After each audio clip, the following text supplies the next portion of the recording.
Hello, and welcome to Sleep Stories World. I'd like to invite you to step into a world of relaxation and tranquility with this bedtime story, designed to help you unwind and de-stress. By engaging in this story, you can embark on a journey that nurtures and soothes your mind, promoting overall well-being through sound, restful sleep. Before we begin, let's prepare your space for rest. Ensure you're somewhere comfortably cool, dark, and quiet. If you need to adjust anything, your curtains, your temperature, your pillows, please do so now. When you're ready, lie down and let yourself settle into your bed. Feel the weight of your body being supported. You may want to cover yourself with a light blanket as your body relaxes. Now, gently close your eyes. There's nothing you need to see anymore tonight. Your only task now is to be here, allowing yourself to receive the gift of rest. Take a deep breath in through your nose and exhale slowly through your mouth. Breathe in deeply, feeling your chest expand. Breathe out, feeling your body sink deeper into your bed. In and out. With each breath, you're signaling to your body that it's safe to rest. Now, imagine being surrounded by a warm, vibrant light. This light is gentle and comforting, carrying with it a deep sense of peace and safety. As you breathe in, let this warm light fill your chest. As you breathe out, imagine it spreading gently through your upper body. Breathe in, and let the light expand through your shoulders, your arms, your back. Breathe out, and feel it filling your stomach, your neck, your head, every space within you glowing softly. If a thought comes by, acknowledge it like watching a leaf float by on a gentle stream, and then let it drift away. There will be time for those thoughts later. Now is for rest. On your next breath in, let the warm light travel downward. Feel it reach your hips, your thighs, your knees. Breathe out, and sense it flowing down to your ankles, to your toes. Every part of you now is surrounded by this gentle, warm glow. You are completely enveloped in comfort and peace. Focus on your breath and the warm light surrounding you. If your mind wanders, simply guide it back, gently, to your breath, to the light. You are safe. You are comfortable. You are exactly where you need to be. As we move into tonight's story, allow yourself to let go even more. Let the words wash over you like a gentle tide.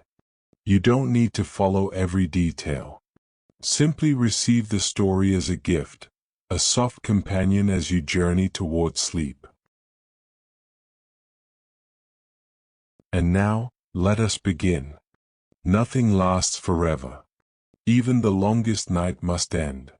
Even the deepest cold must eventually yield. And so it is with the Arctic winter. Gradually, almost imperceptibly at first, the darkness begins to lift. The sun, absent for months, begins its slow return. The transition does not happen suddenly. There is no single moment when winter becomes spring. Instead, there is a gradual unfolding, a slow brightening, a subtle warming that takes place over weeks and months. At the North Pole itself, the sun sets on the autumn equinox, around September 21st, and does not rise again until the spring equinox, approximately 6 months later, around March 20th. But the return of light begins before the actual sunrise. First comes civil twilight. This occurs when the sun is between 0 and 6 degrees below the horizon. During civil twilight, there is enough natural light to see clearly without artificial illumination. The sky glows, not with full daylight, but with a soft, diffused brightness. At the North Pole, civil twilight begins roughly 2 weeks before the sun actually breaks the horizon. The sky, which has been dark for months, begins to show color again, deep blues and purples at first, then gradually warming to oranges and pinks. For people and animals that have lived through the polar night, this returning light triggers profound changes. It is not just a physical phenomenon, it is a signal, a promise, a transformation. Human circadian rhythms, which have been disrupted by months of darkness, begin to recalibrate. Sleep patterns become more regular. Mood improves. Even though the temperature may still be extremely cold, -30, -40 degrees or colder, the light itself brings a sense of renewal. The sun's return follows a predictable pattern based on latitude. At the Arctic Circle, 66.5 degrees north, the sun dips below the horizon for exactly 1 day at the winter solstice. As you move north from the Arctic Circle, the period of continuous darkness lengthens. At 70 degrees north, the sun remains below the horizon for about 65 days. At 80 degrees north, it stays down for approximately 134 days. But the return of light doesn't wait for sunrise. Even before the sun appears, the increasing solar radiation begins to affect the environment. The atmosphere starts to warm, ever so slightly. Snow surfaces, which have been radiating heat into space throughout the winter, begin to receive small amounts of incoming energy. By late February and early March, although the sun has not yet risen at the highest latitudes, daylight is returning rapidly to the lower Arctic regions. The change is dramatic. In Utqiagvik, Alaska, formerly known as Barrow, at 71 degrees north, the sun sets on November 18th and doesn't rise again until January 23rd. That's 6 to 7 days of polar night. But once it returns, the day length increases rapidly, gaining about 20 minutes of daylight every 3 days. This rapid increase in day length is one of the Arctic's most remarkable features. In temperate regions, day length changes gradually and steadily throughout the year. But near the poles, the change is compressed. Once the sun returns, it climbs higher in the sky very quickly, and the hours of daylight accumulate rapidly. By the spring equinox in late March, day and night are equal length everywhere on Earth, 12 hours each. But in the Arctic, this is just the midpoint. Within weeks, there will be more daylight than darkness.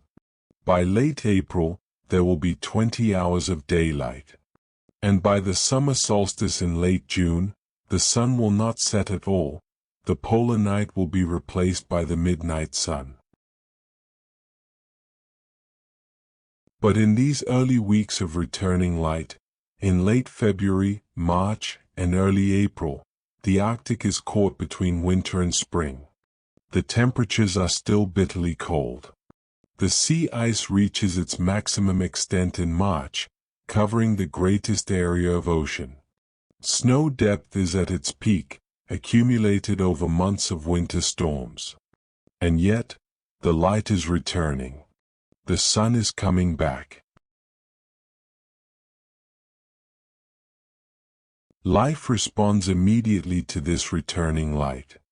Even before humans can perceive much difference, organisms tuned to subtle changes begin their preparations for spring.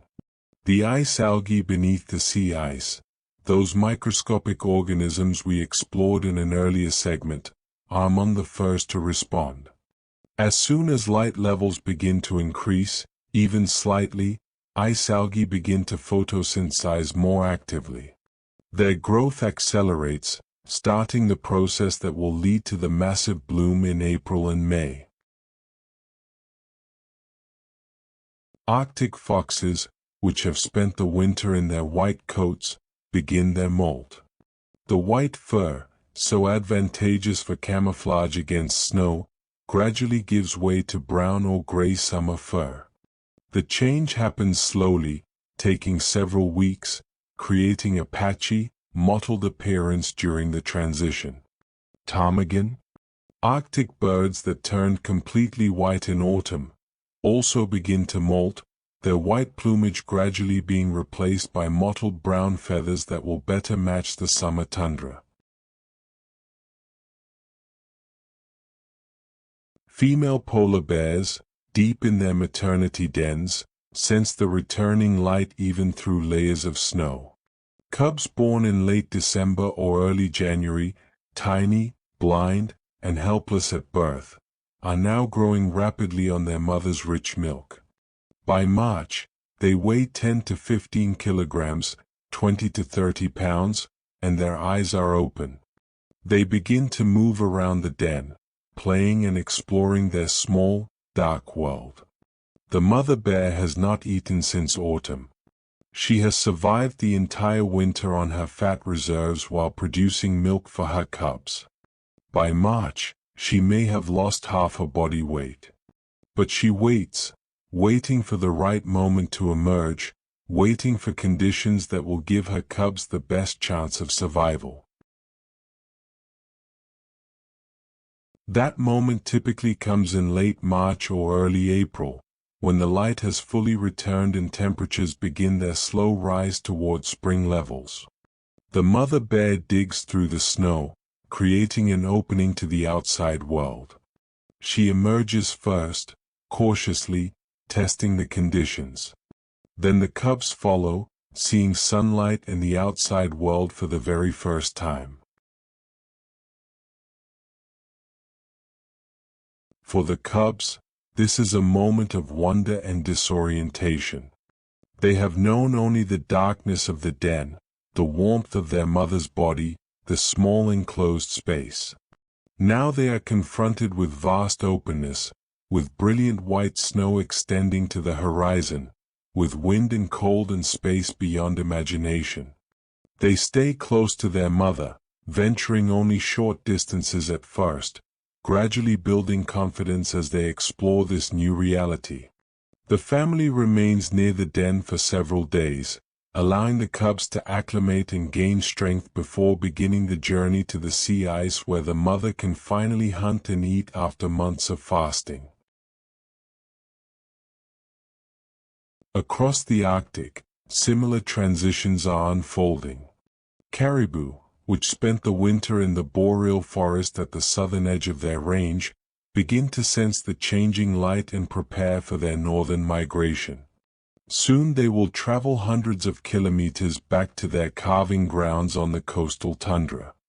Migratory birds, which spent the winter in temperate or even tropical regions, begin their journeys north. Some will travel thousands of kilometers, tens of thousands of kilometers, to reach their Arctic breeding grounds. Arctic terns, which nest in the Arctic during summer, migrate from Antarctica, a round trip of approximately 70,000 kilometers, 44,000 miles, the longest migration of any animal on Earth. But the Arctic in March and early April is still firmly in winter's grip, despite the returning light. Air temperatures at the North Pole in March average around -32 degrees Celsius, about -26 degrees Fahrenheit. This is actually colder than the average December temperature, because the ocean and ice have continued to lose heat throughout the winter, reaching their coldest point in late winter even as day length begins to increase. The warming happens slowly. The sun, when it finally rises, is low on the horizon. Its rays strike the surface at a shallow angle, spreading their energy over a large area. Much of the incoming solar radiation is reflected by the bright white snow and ice rather than being absorbed. The albedo, the reflectivity, of fresh snow can be 90% or higher, meaning that 90% of the sun's energy bounces back into space without warming the surface. This is why Arctic spring is a prolonged transition rather than a sudden transformation. The sun must not only return, it must climb high enough in the sky to deliver meaningful energy to the surface. And the snow and ice must begin to melt, reducing the albedo and allowing more solar energy to be absorbed. The melt begins at the edges, at the margins where ice meets open water, where snow meets exposed rock. Dark surfaces absorb heat, warm up, and begin to melt the adjacent snow and ice. This creates more dark surface, which absorbs more heat, creating a self-reinforcing cycle called the ice-albedo feedback. But in early spring, this process has barely begun. The landscape is still white, still frozen, still locked in winter cold. What has changed is the light. The light has returned. And with it comes the promise of transformation. As we reach the end of our journey through the Arctic winter, as we imagine the sun finally breaking the horizon after months of absence, there is a sense of completion. We have traveled through the darkness, through the cold, through the silence. We have met the creatures that survive and thrive in conditions that seem impossible. We have seen the beauty in ice crystals and northern lights, in winds and waves, in the persistence of life in the face of extraordinary challenges. The Arctic winter is not a time of death or emptiness. It is a time of quiet endurance, of remarkable adaptations, of systems functioning in balance. It is a reminder that life finds ways to exist in every corner of our planet, that nature's creativity and resilience are boundless. And now, as the light returns, as winter slowly yields to spring, there is a sense of hope, of renewal, of the eternal cycle continuing as it has for millions of years. Let this image rest in your mind, the Arctic sun, low on the horizon, casting long shadows across the ice, the sky painted in shades of pink and gold, the promise of warmth still distant but drawing closer with each passing day.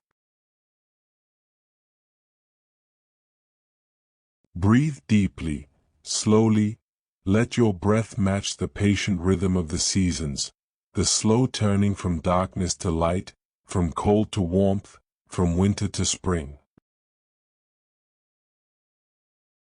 And rest, knowing that after every darkness comes light, after every winter comes spring, that the cycles continue, reliable and eternal.